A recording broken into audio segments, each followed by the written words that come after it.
동화책 한 권 보고 싶어서 만들어 왔습니다. 따뜻한 동화책이다 전 그리 생각합니다. 타조는 날지 못합니다. 날지 못하는 타조가 결국 하늘을 훨훨 날게 됩니다. 타조가 스스로 하늘을 난 것이 절대 아닙니다. 타조는 스스로 내가 노력해서 하늘을 날았다고 생각했지만 실상은 타조가 난 것이 아니라 타조의 친구들이 타조를 메어서 날아오르게 해줬다라고 하는 거예요. 그래서 날 수 없었던 타조가 비로소 친구들의 도움으로 하늘을 훨훨 나는 이야기입니다. 사랑하는 우리 성도 여러분, 우리는 혼자 살아갈 수 있는 존재가 아니라고 하는 거예요. 물론 혼자 살면 마음이 편하기도 하고 홀가분하기도 하지만 우리는 함께 살아가야만 하는 존재라는 겁니다. 좋은 친구들이 있어야만 합니다. 함께 동행하는 사람들이 있을 때 우리 인생이 외롭지 않다라고 하는 거예요. 우리가 인생에 어려울 때, 내 스스로 날지 못할 때 누군가 우리를 번쩍 들어서 더 높은 곳을 보게 해줄 수 있는 친구가 우리 가운데 있어야 된다는 거예요. 내 스스로 뛰지 못할 때 나를 도와 뛸 수 있게 해줄 수 있는 좋은 친구가 있어야 된다라고 하는 거예요. 전 여러분 주위에 그런 좋은 믿음의 친구들이 있게 되길 주님의 이름으로 축복합니다.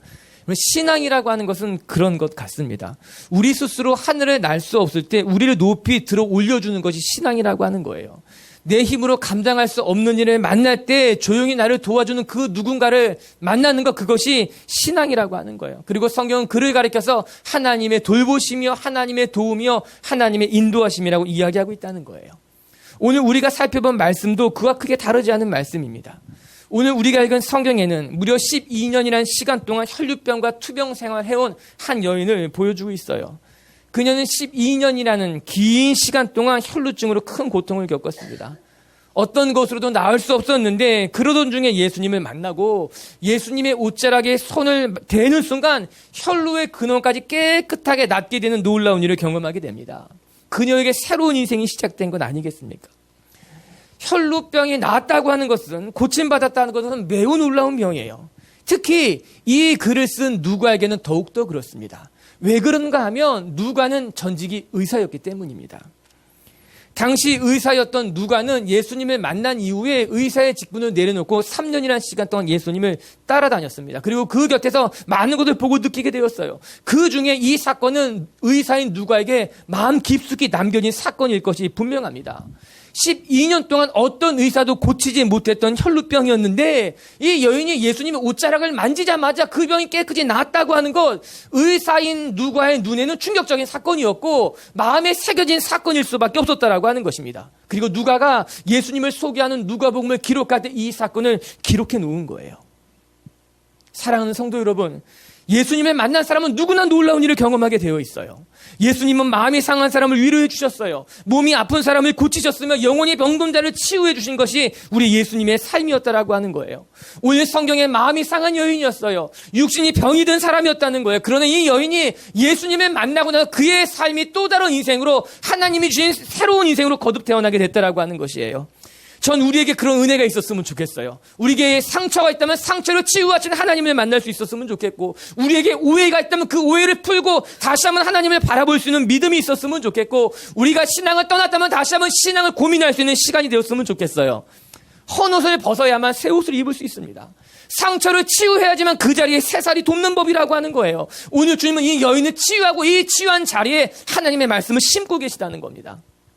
아무쪼록 바라는 것은 이 자리에 와 있는 우리 빛의 교회 성도들이건 아니면 처음 예배당을 찾은 사람들이건 간에 하나님의 말씀이 여러분 귓가에 들리고 우리의 마음을 위로하기를 원하시는 하나님을 만나는 시간이 되길 주님의 이름으로 축복합니다. 오늘 말씀은 사실 두 개의 이야기가 겹쳐져 있습니다. 첫 번째 이야기는 회당장 야이로의 딸에 대한 것이에요. 회당장 야이로의 딸이 중병이 걸리게 됩니다. 이에 아버지인 야이로가 예수님을 찾아와서 자기 딸 아이를 고쳐달라고 간청을 하는 이야기예요. 물론 예수님이 그 청을 듣고 야이로의 집으로 향하게 됩니다. 예수님은 이런 도움을 거절하실 분이 아니기 때문이에요. 그게 첫 번째 사건입니다. 그런데 회당장 야이로의 집으로 가던 길에 두 번째 사건과 마주치게 됩니다. 그것이 바로 오늘 우리가 읽었던 12의 12년 동안 혈루병 걸린 여인이 만나는 사건이에요. 이 여인이 예수님 뒤로 몰래 가서 예수님의 옷자락을 붙잡게 됩니다. 그리고 놀랍게도 그 순간 예수님에게서 능력이 나가서 12년 동안 혈루병으로 고생한 이 여인이 깨끗하게 치료를 받게 됐다라고 하는 거예요. 예수님은 자기의 몸에서 능력이 나간 것을 아시고 야이로의 집으로 가던 길에서 멈춰서서 누가 내 몸에 손을 댔냐고 묻기 시작합니다. 큰 무리가 예수님을 따라갔기 때문에 누가 예수님의 옷자락에 손을 대는지 찾는 것은 쉽지 않은 일이었어요. 그래서 베드로는 어느 누군지 찾을 수 없다고 이야기한 건 아닙니까? 하지만 예수님은 그녀를 찾아야만 했습니다. 아니다. 누가 내 옷에 손을 대었고 그녀가 낫게 되었으니 찾아야 된다고 말한 것입니다. 이에 그 여인이 스스로 한 발짝 앞으로 나아옵니다. 내가 주님의 옷자락을 붙잡았고 내 몸이 깨끗이 낫게 되었습니다. 이 사건이 바로 두 번째 사건이라고 하는 것입니다. 그런데 문제는 이 혈루병 걸린 여인을 치유하기 위해서 예수님이 회당장 야이로의 집으로 가던 길에 멈춰서서 시간을 지체했기 때문에 회당장 딸이 죽었다는 거예요. 자칫 잘못하게 되면은 예수님께서 시간을 지체했기 때문에 회당장 야이로의 딸이 죽은 것이 아니냐라는 오해를 예수님이 받을 수 있었다라고 하는 것입니다. 그러나 그럼에도 불구하고 예수님은 그 자리에 멈춰서서 먼저 야이로의 딸보다 혈루병 걸린 여인을 고쳐주고 계셨다라고 하는 겁니다. 여기서 우리가 한 가지 생각해 볼 것이 있습니다. 처음 예수님을 찾아가 도움을 청한 사람이 회당장이라고 하는 거예요. 회당이라고 하는 것이 무엇인가 하면은 그 당시 이스라엘의 도시마다 지어진 예배 처소라고 생각하면 그리 크게 틀리지 않습니다. 유대인들이 그 회당에서 함께 모여서 예배를 드리기도 하며 말씀을 묵상하는 곳, 그래서 종교의 구심점 역할을 했던 것이 회당이에요. 그리고 회당장은 그 회당을 주관하는 그 지역에서 종교적으로 혹은 어떤 명성의 덕망에 있어서 높은 존경을 받는 사람이 회당장 직분을 감당하게 되었다라고 하는 겁니다. 그래서 오늘 회당장 야이로는요, 그 지역의 유지였을 것이 분명하며 종교적으로 영향력을 갖고 있는 사람임에 틀림없다라고 하는 거예요. 그런 회당장이 예수님께 직접 나와 도움을 청했다라고 하는 것은 굉장히 이례적인 일입니다. 아마 회당장의 나이가 예수님보다 훨씬 많았을 것이며 그 당시에는 더 많은 사람들에게 존경을 받았을 것이 분명하다라고 하는 거죠. 그럼에도 불구하고 이 회당장 야이로는 자기 딸이 큰 병에 걸려 있기 때문에 참에도 불구하고 자기보다 나이가 훨씬 어린 예수님을 찾아가서 자기 집에 오셔달라고 간청을 했다라고 하는 겁니다. 그냥 좀 쉽게 지금 분위기를 이야기한다면 사회적으로, 정치적으로나 어떤 종교적으로나 굉장히 유명하고 높은 분이 예수님이라고 하는 무명한 사람에게 나가와서 자기 집에 초청한 건 도와달라고 도움을 청했다라고 하는 겁니다. 또 한편 혈루병 걸린 여인에 대해서 생각해 볼 필요가 있어요. 혈루병이 뭔가? 이 혈루병이라고 하는 것은요, 여인의 부인과 질병 중에 하나인데 계속해서 하혈을 하는 병입니다. 지혈이 안 돼서 계속해서 하혈을 한다는 거예요. 당시에는 그 원인을 찾을 수 없었기 때문에 혈루증을 치료하는 것은 쉽지 않은 병이었다고 말합니다. 거의 불치병에 가까웠죠. 여인의 입장에서 얼마나 부끄럽고 불편한 병이었겠습니까? 그런데 더 큰 문제는 이 혈루병에 걸리게 되면요, 그 당시 문화적으로 어떤 사회적으로 보게 되면은 사람들은 하나님에게, 죄를 져서 하나님에게 벌을 받아서 그 병에 걸렸다고 생각하게 되는 겁니다. 아마도 저렇게 몸에서 피가 멈추지 않는 것은 큰 죄를 졌기 때문에 하나님에게 징계를 받는 것이라고 사람들이 생각했다는 거예요. 그래서 혈루병에 걸린 여인을 격리시키거나 혹은 멸시하고 천대하는 경향이 강했다고 하는 겁니다. 오늘 본문에 한번 보시기 바랍니다. 이 여인이 예수님에게 당당하게 나아가지 못합니다. 이러면 성경을 읽어보게 되면요, 맹인들이 예수님에게 소리치는 장면 보셨잖아요. 예수여, 와서 나를 고쳐주십시오. 그런데 이 여인은 예수님에게 소리칠 수 있는 형편이 아니었던 거예요. 사람들의 눈을 피해서 조용히 예수님 뒤로 돌아가서 예수님의 옷자락을 만질 수밖에 없는 형편이었다는 거예요. 사람들에게 무시를 당했기 때문에, 사람들로부터 격리를 받았기 때문에 예수님에게 나아가기 쉽지 않은 지위가 이 여인의 형편이었다는 겁니다. 자, 이제 이 두 사람, 회당장과 혈루병 걸린 여인을 살펴봤으니 우리가 고민하고 다시 한번 묵상할 게 있어요. 자, 보십시오. 아마 대부분의 평범한 사람이라면 회당장 야이로의 부탁을 받아 그 집에 딸을 고치러 부지런히 가다가 혈루병 걸린 여인을 만났다면 누구를 먼저 고쳐줘야 됩니까? 당연히 야이로의 집으로 가서 그분의 딸을 고치는 것이 상식적으로 맞다라고 하는 것이지요. 왜냐하면 먼저 부탁을 한 것이 회당장 야이로였잖아요. 그렇다면 그 길로 가는 것이 맞는 거겠죠. 두 번째 또 한 번 생각해 본다면 두 사람의 신분을 생각해 볼 때 회당장의 도움을 거절하는 건 쉽지 않은 일이라고 하는 것입니다. 야이로는 회당장으로서 그 지역에 힘이 있고 유명한 사람이에요. 함부로 대화할 수 있는 사람이 아니었다는 겁니다. 반면에 혈루병 걸린 여인은 부정한 여인이에요. 사람들에게서 멸시와 천대를 받는 천한 여인이었다라고 하는 것입니다. 그런데 이 천한 여인을 고치고자 그 회당장의 부탁을 거절하고 그 자리를 지체한다는 것은 상식적으로 맞지 않는 일 아니겠습니까? 그런데 놀랍게도 오늘 사건은 우리가 예상한 것과 정반대로 진행되고 있었던 겁니다. 주님이 회당장의 집으로 가는 걸음을 멈춰섰다는 거예요. 그리고 오히려 혈루병 걸린 여인을 고치기 위해서 시간을 할애하고 계시다고 성경이 말해주고 있는 것 아니겠습니까? 다른 성경을 보면요, 오히려 의도적으로 그렇게 행하고 있는 것만 같습니다.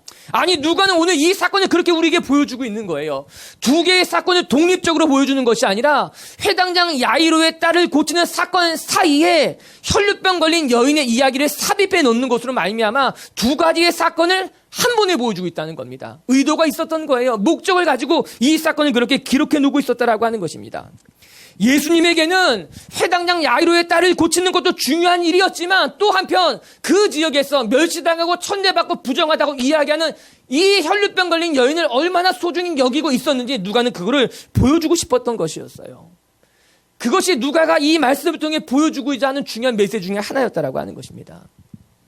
얼마 전에 늘 푸른 사업장이라는 곳 송년회에 갔다 왔어요. 이 늘 푸른 사업장이라는 곳이 어떤 곳인가 하면요, 몸이 많이 안 좋은 장애우들이 함께 모여서 종이나 화장지와 같은 것을 만드는 사회적 기업이었습니다. 일전에 그곳에 가서 예배 드린 적이 있었는데 몸이 정말 불편한 사람들이 그곳에 모여서 열심히 또 정성스럽게 직업 훈련을 하고 있어요. 종이를 만드는 것이었어요. 제가 갔던 그 송년회 모임은 늘 푸른 작업장에 있는 그 몸이 불편한 분들과 그것을 후원하고 있는 유명하시고 또 이렇게 그러신 분들이 같이 모여서 함께 한 해를 감사하는 시간이었다라고 하는 것입니다.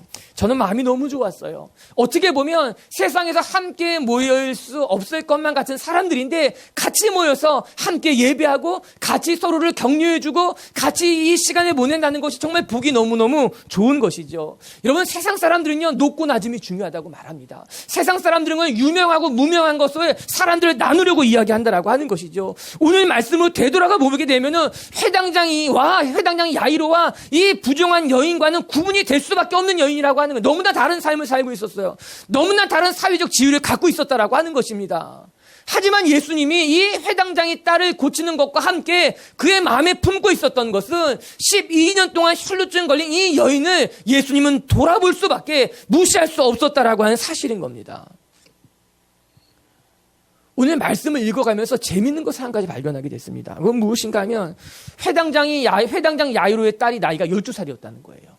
42절을 같이 한번 읽어볼까요? 42절 시작. 이는 자기에게 12살 된 외딸이 있어 죽어가미러라. 예수께서 가실 때 무리가 밀려들더라. 이 야이로의 딸이 외동딸이었다는 거예요. 그런데 그 딸의 나이가 12살이었다라고 합니다. 그런데 혈루병 걸린 여인이 몇 년 동안 혈루병으로 고생을 했는가? 12년 고생했다는 거예요.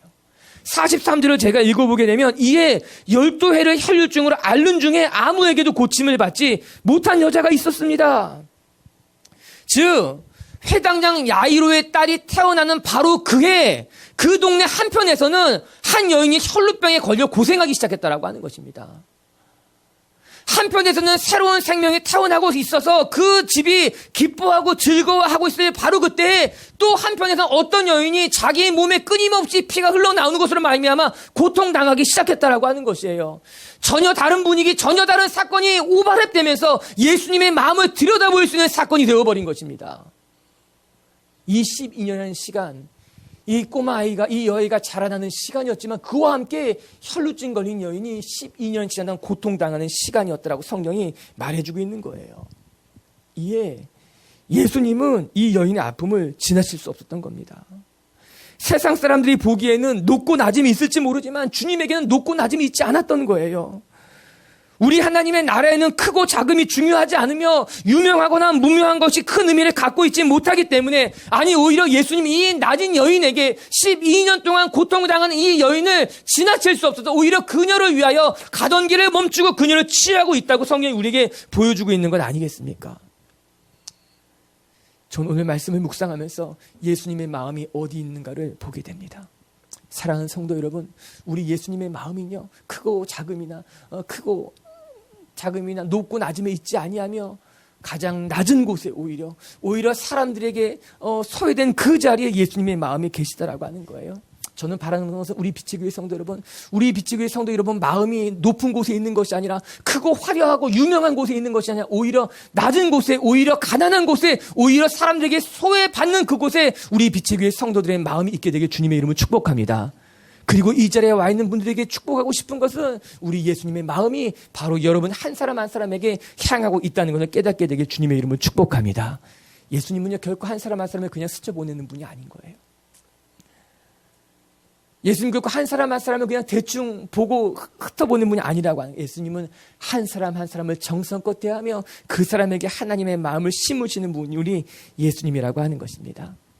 축복합니다. 여러분, 하나님이 여러분을 너무너무 사랑하시며 여러분의 크고 작음, 높고 낮음과 상관없이 하나님은 오히려 우리 한 사람 한 사람을 더 소중히 여기는 분임을 깨닫게 되길 주님의 이름으로 축복합니다. 두 번째 말씀을 통해 같이 묵상하고 싶은 것은 오늘 이야기가 마가복음에는 동일하게 쓰여져 있는데 그것을 보면 알게 됩니다. 우리 인생에 내 힘으로 되지 않는 일이 있다는 걸 알아야 된다는 거예요. 죄송해요. 여러분, 우리 삶에 내 힘으로 되지 않는 일이 있다는 거예요. 여러분, 마가복음 5장 25, 26절을 같이 한번 읽어보고 싶습니다. 오늘 사건과 똑같은 사건인데 마가는 좀 더 소상하게 기록해 놓고 있어요. 읽어볼게요. 시작. 12해를 혈루증으로 앓아온 한 여자가 있어 많은 의사에게 많은 괴로움을 받았고 가진 것도 다 허비하였으되 아무 효임이 없고 도리어 더 중하였던 차에 똑같은 사건을 마가가 기록해 놓는데 좀 더 이 마가는 이 여인에게 집중하고 있었어요. 이 여인이 어떤 여인인지 좀 더 자세하게 기록해 놓고 있었다는 겁니다. 12년 동안 혈루증을 앓고 온 여자가 있었습니다. 그런데 그녀가 이 12년이라는 시간 동안 어떻게 투병생활을 했는가? 마가복음 보니까요, 많은 의사에게 많은 괴로움을 받았다 기록해 놓고 있어요. 12년이라는 시간 동안 정말 많은 의사들을 찾아다닌 것이 분명합니다. 자기의 병을 고치기 위해서 자기의 가진 것을 다 허비하면서까지 이 여인은 자기의 몸을 고치기를 원했다라고 하는 거예요. 그 표현을 보시기 바랍니다. 많은 의사에게 많은 괴로움을 받았고, 의사가 괴롭힌 것이 아닙니다. 의사가 괴롭게 하는 것이 아니라 12년의 시간 동안 병을 고치러 다니는 시간들이 이 여인에겐 너무나 힘들고 괴로운 시간이었다는 거예요. 여러분, 항암 치료 받으시는 분들을 한번 생각해 보시기 바랍니다. 아니, 그 병 외에도 큰 병에 걸려서 어렵게 투병하며 싸우시는 분들을 생각해 보시기 바랍니다. 여러분, 투병 생활이 결코 쉬운 일이 아닙니다. 자기 몸을 낫고자 애쓰고 수고하고 있는데 그 시간들이 결코 쉽지 않다라고 하는 건데 힘든 거예요. 괴로운 거예요. 어렵다고 하는 겁니다. 참는 것도 힘들고 싸우는 것도 힘들고 견디는 것도 힘들고 소망이 보이지 않는데 보이지 않는 소망을 붙잡으며 싸우는 것이 쉽지 않은 일이라고 하는 거예요. 그래서 괴롭다는 거죠. 오늘 마가가 이 여인의 심리를 그렇게 표현하고 있는 거예요. 12년 동안 많은 의사를 만나봤고 많은 괴로움을 당했다라고 하는 겁니다. 어디 그뿐인지 아십니까? 성경은 그녀가 가진 것을 다 허비했다고 말합니다. 불보듯 뻔한 일이에요. 12년이란 시간 동안 투병 생활했으면 왜 안 어렵겠어요? 자기의 가진 것을 다 쓰고도 부족했을 것이 뻔한 것 아니겠습니까? 여러분, 가족 가운데 한 명만 아파도요, 온 가족이 다 힘들게 되어 있습니다.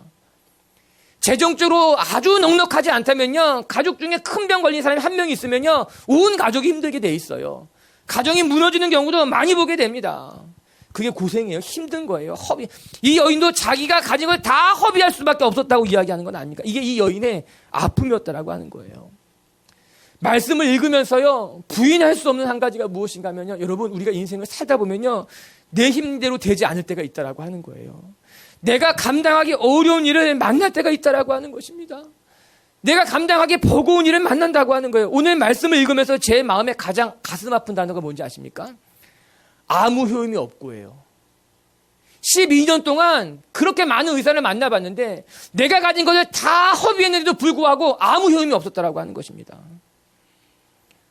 얼마나 마음이 무너지는 것 같습니까? 그런데 그 다음에 나오는 단어는 더 허무해요. 뭐라고 나옵니까? 증세가 더 중하여졌다는 거예요. 그렇게 노력했는데 내가 가진 것을 다 투자했음에도 불구하고 아무런 효임이 없었고 게다가 증세가 더 점점 심각해지고 있었다라고 하는 건 돈을 다 써서 고침을 받으면 위로받게 됩니다. 내가 가진 걸 다 투자해서라도 몸이 낫게 되면 괜찮다고 말합니다. 그런데 문제는 아무 효임이 없을 때 오히려 내 몸이 더 힘들어지면요 그 사람이 무너지게 되어 있거든요. 여러분 우리는 우리 인생 앞에 겸손해져야만 됩니다. 여러분 인생이 내 뜻대로 될 것 같습니까? 내가 준비한 대로 인생이 풀릴 것만 같습니까? 아니 그랬으면 좋겠어요. 여러분 인생이 그렇게 됐으면 좋겠어요. 제가 우리 자녀들을 위해서 기도해 주는데 하나님 우리 아이들이 어려운 일 만나지 않았으면 좋겠습니다. 나쁜 사람 만나지 않았으면 좋겠습니다. 힘든 일 겪지 않았으면 좋겠습니다. 기도하고 나면 반드시 이어서 기도해야 되는 게 있는 거예요. 아니 그런 사람 만나거든요. 어려운 일을 겪게 되거든요. 하나님 어려운 일 안 겪었으면 좋겠는데 어려운 일을 겪더라도 이길 힘을 주시옵소서 기도한다라고 하는 거예요. 우리 인생에 어려운 일, 내가 감당하기 힘든 일을 만나게 되어 있다라고 하는 것입니다. 우리는 그럴 때 어떻게 하면 좋습니까? 어떻게 해야만 합니까? 오늘 본 동화로 다시 한번 우리 생각해 볼까요? 오늘 우리가 동화를 같이 봤잖아요. 타조는 왜 못 날까요? 타조는 왜 못 나는 거지 도대체? 타조 못 날아요. 아무리 해도 못 납니다. 나는 타조 타조는 뛰어야 됩니다. 타조 못 날아요. 어떻게 해도 타조는 날 수 있는 새가 아니라는 거예요. 참새보다 날개가 훨씬 큽니다. 그래도 못 날아요. 황새보다 다리가 길어도 그래도 못 날아요. 힘은 타조만큼 센 새가 없다고 말해요. 그래도 못 난다라고 하는 거예요. 참새가 말하죠. 노력이 부족해서인지도 몰라. 그래요? 타조가 열심히 노력하면 날 수 있을 것 같아요? 아니요. 타조 아무리 수고하고 아무리 노력해도 못 날아요. 오늘 타조가 난 게 아니에요. 타조의 친구들이 타조를 들어준 거고 날게 해준 일이라고 하는 것입니다. 그래서 우리에게 신앙이 필요한 거예요. 그래서 우리에게 믿음이 필요하다라고 하는 겁니다. 우리 인생을 살다 보면요, 우리가 날 수 없다는 것을 깨달을 때가 있습니다. 내 힘으로 감당할 수 없다는 것을 우리가 알게 될 때가 있다라고 하는 것이죠. 그런 일을 만날 때마다 우리는 낙심하게 됩니다. 그런 일을 만날 때마다 우리는 주저앉게 된다라고 하는 것이죠. 그러나 성경 우리에게 말씀해주고 있는 것, 그래서 믿음이 필요하고, 그래서 신앙이 필요하고, 그래서 하나님이 우리에게 필요하다라고 하는 거예요. 내 힘으로, 내 지혜로, 내가 가진 것으로 할 수 있다면 얼마나 좋겠습니까? 그러나 내가 가진 것으로도, 내 힘으로도, 내 지혜로 안 되기 때문에 우리를 번쩍 들어서 더 높은 곳으로 날게 해줄 그 누군가가 필요하다고 성경이 가르쳐주고 있는 거예요. 따지고 보면요, 우리는 하나님의 도움 없이는 한시도 살 수 없는 연약한 존재라고 하는 사실입니다. 그게 제가 요즘 깨닫게 되는 일이에요. 아무리 내가 잘 준비해도, 아무리 내가 철저하게 잘 만들어 놓는다 하더라도, 아니 내게는 한계가 있고 내가 준비한 것은 고작 내가 준비한 것밖에 되지 않는다라고 하는 것입니다. 오늘 여러분에게 이 말씀을 전해주고 싶어요. 사랑하는 성도 여러분, 우리를 돌보시고 우리를 지키시고 우리를 더 높은 곳으로 날아오르게 하시는 분이 하나님이라는 것을 깨닫게 됐을 때 우리에게 진짜 신앙이 무엇인지 알게 될 줄로 저는 믿습니다. 여러분이 여러분의 힘으로만 되는 것이 아니라, 여러분이 감당할 만한 것만으로 살아가는 것이 아니라, 때로는 내 힘으로 되지 않을 때, 때로는 내가 감당하기 어려운 일을 만날 때에도 나를 붙들고 더 높은 곳으로 뛰어오르게 하시는 하나님을 만나게 된다면 우린 비로소 내가 하나님의 돌보심을 받고 있구나 깨닫게 된다라고 하는 사실인 거죠. 말씀 한 절 읽어드리고 싶어요. 이사야 40장 31절 말씀인데 같이 한번 읽어볼게요. 시작. 오직 여호와를 앙망하는 자는 새 힘을 얻으리니 독수리가 날개치며 올라감 같을 것이요 다른 박질하여도 곤비하지 아니하겠고 걸어가도 피곤하지 아니하리로다. 아멘. 이 말씀에 바로 앞절에는 뭐라고 기록되어 있는가 하면은 청년이라도 넘어지고 장년이라도 자빠지지만 아무리 힘이 세고 아무리 젊고 아무리 강한 사람이라도 넘어지고 자빠지지만 그러나 여호와를 앙망하는 사람만이 여호와를 따르는 사람만이 여호와를 의지하는 사람만이 지치지 않고 달려가게 된다고 말씀하고 있는 거예요. 여러분의 삶에 이런 하나님이 주시는 위로가 있기를 바라고 하나님이 주시는 힘이 있게 되길 바라고 그래도 우리의 삶이 하나님의 은혜로 좀 더 높은 곳으로 날아 올라갈 수 있는 한 해가 될 수 있게 되길 주님의 이름으로 축복합니다. 세 번째 한 가지 더 묵상하고 싶은 것은 이 혈루병 걸린 여인의 용기입니다. 우리 마가복음 5장 28절을 같이 한번 읽어볼게요. 시작. 이는 내가 그의 옷에만 손을 대어도 구원을 얻으리라 하밀러라. 이게 이 혈루병 걸린 여인의 마음이었어요. 이 여인은 왠지 예수님의 옷만 만져도 나을 것만 같은 생각을 갖게 된 거예요. 그래서 조용히 뒤로 가서 예수님의 옷자락이라도 만지려고 했던 것 같습니다. 근데 전 이 장면이 너무너무 신기한 거예요. 왜 그런가 하면 여러분 우리가 앞에서 살펴본 것 같이 혈루증이 걸리면요 사회적으로부터 격리당하게 되고 종교적으로 부정한 여인이라고 낙인을 찍히게 됩니다. 사람들은 생각하기를 이 여인이 부정하기 때문에 이 여인이 죄를 졌기 때문에 하나님에게 벌을 받는다고 생각했다는 거예요. 그런데 그런 생각은 이 주변에 있는 사람들만 한 것이 아니라 이 여인도 하게 되겠죠. 아니 내가 이렇게 많이 기도했는데 내 몸이 안 낫는 거예요. 내가 이렇게 많이 돈을 쓰고 이렇게 많은 사람들을 찾아다녔는데 내 몸이 낫지 않고 계속해서 내 몸의 피가 멈추지 않으면 무슨 생각을 하겠습니까? 낙심하죠. 힘들죠. 어렵죠. 아니 하나님이 정말 나를 버리시는 건 아닌가? 아니 정말 내가 알지 못하는 무슨 죄가 있어서 이런 어려움을 당하는 것은 아닌가? 아니 정말 하나님이 있기는 있는 건가라는 마음을 이 여인이 왜 못 갖겠습니까? 그런 마음을 가질 수 있게 되겠죠. 어쩌면 사회적으로부터 격리되는 것보다 사람들로부터 멸시당하는 것보다 스스로 자기 자신을 격리하기 시작할 겁니다. 스스로 자기 자신을 정죄하기 시작할 것입니다. 스스로 믿음을 버리고 포기하게 될 것이 분명하다라고 하는 거예요. 여러분 종종 큰 병에 걸린 사람들이 그런 생각하잖아요. 아니 내 몸에 이렇게 큰 병이 걸린 거 보면 하나님이 내 기도를 안 듣나 보다. 내가 이렇게 큰 어려움을 만나는 거 보게 되면 어쩌면 하나님이 나를 미워하시나 보다. 어쩌면 내가 버림받은 것은 아닌가라고 어려움 중에 믿음까지 포기하는 사람들이 우리 주변에 여러 보이는 것 아니겠습니까? 그게 문제라고 하는 거예요. 그런데 감사한 것은 이 여인이 12년이라는 시간 동안 애쓰고 수고했는데 병이 안 나아도 이 여인은 포기하지 않았다는 겁니다. 그래도 예수님을 붙잡으면은 내 몸이 낫지 않을까라는 믿음이 그 가슴 깊숙한 곳에 자라고 있었던 거예요. 내가 비록 혈루병에 걸려서 고통당하고 있지만 주님의 옷자락이라도 만지면 깨끗해질지 몰라. 주님이 나를 바라보시면 내 몸이 날지도 몰라라는 마음을 가지고 예수님에게 나아갔다라고 하는 거예요. 여러분 상상해 보세요. 이 여인이 예수님의 옷자락을 만지는 그 순간까지 얼마나 이 여인이 가슴이 콩닥거렸을까요? 얼마나 떨렸을까요? 혹시 누구에게 들키지는 않을까? 아니 내가 예수님의 옷자락을 만졌는데 예수님이 오히려 그 옷자락을 뿌리치지는 않을까? 혹시 내가 예수님의 옷자락을 만졌는데 내 몸이 안 나면 어떤 걸까? 얼마나 이 여인의 마음이 두려웠을까요? 겁이 났을까요? 여러 가지 생각이 많았을 거예요. 그러나 그럼에도 불구하고 이 여인은 예수님 뒤로 조용히 가 예수님의 옷자락을 붙잡으려 했다라고 하는 거예요. 거절당할지 모른다 하더라도 어쩌면 내 몸이 안 날지도 모른다는 의심이 일어날지 모른다 할지라도 이 여인은 주저하지 않냐고 믿음을 가져가서 예수님을 힘껏 붙잡았다라고 하는 거예요. 할렐루야. 그게 기도예요. 그게 기도인 거예요. 포기하지 않고 그 자리에서 예수님한테 나갈 수 있는 것.